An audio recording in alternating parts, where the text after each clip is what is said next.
Il y a beaucoup de gens qui pensent que l'état de siège n'a pas répondu à la mission qui était la sienne, celle de ramener la paix et la sécurité. Je crois que nous devons le reconnaître. Sur ce plan-là, nous restons vraiment sur notre faim et c'est un peu une déception de voir que nous sommes en état de siège et c'est pendant l'état de siège que nous avons tout ce problème de guerre du M23 dans notre province, dans notre ville. La position de l'Église catholique, c'est toujours d'interpeller les autorités pour dire quand est-ce que vous allez mettre fin à l'état de siège, puisqu'on voit qu'il ne répond pas vraiment à la mission qui était la sienne. Mais cette question-là, pour nous la remettons aux autorités de notre pays, au gouvernement central de Kinshasa, pour évaluer, c'est ça qu'ils doivent faire, évaluer l'état de siège, voir si vraiment il répond à sa mission. Mais de notre côté, en tout cas, ce que nous voyons, nous disons non. Nous avons espéré beaucoup sur l'état de siège pour amener la paix et la sécurité, mais la situation aujourd'hui est vraiment le contraire de notre espérance. Et c'est un peu une déception. L'agression rwandaise en RDC, c'est une question dont on parle beaucoup dans tous les médias, que le M23 est soutenu par le Rwanda. Le M23 est soutenu par le Rwanda. Donc, parler de l'agression directe, c'est autre chose. C'est l'agression par le biais de M23. Et c'est une question dont on parle beaucoup dans les médias, dans les télévisions et les radios.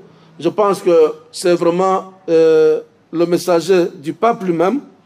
Attendons quand il va arriver et le message qu'il va donner lui-même par rapport à cette agression rwandaise. Sûrement, il aura quelque chose à nous dire à ce sujet.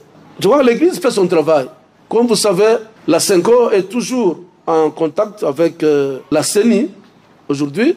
Il continue à être en contact pour justement être vigilant et chaque fois interpeller la CENI quand nous sentons que nous sommes en train de dérailler, de déraper. Et ce travail se fait. Et ça, c'est le travail de l'Église. Nous n'attendons pas la fin des élections pour le dénoncer.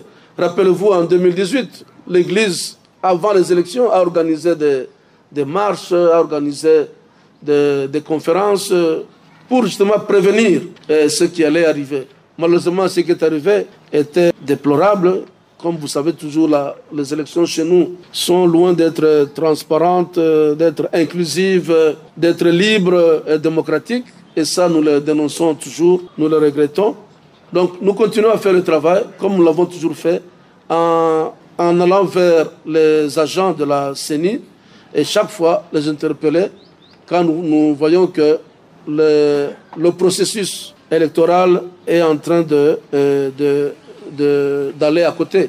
C'est, par exemple, toujours dans le message de l'Assemblée épiscopale des évêques, donc de l'ancien Kivu, nous avons de nouveau dénoncé, par exemple, le problème que nous avons dans notre province et dans notre diocèse, c'est qu'il y a toute une partie du diocèse, le territoire de Rutshuru et une partie de Masisi, où les gens n'ont pas été enrôlés. Nous dénonçons cela dans notre message. Qu'est-ce qu'on va faire avec ces gens qui n'ont pas été enrôlés? C'est une question que nous nous posons.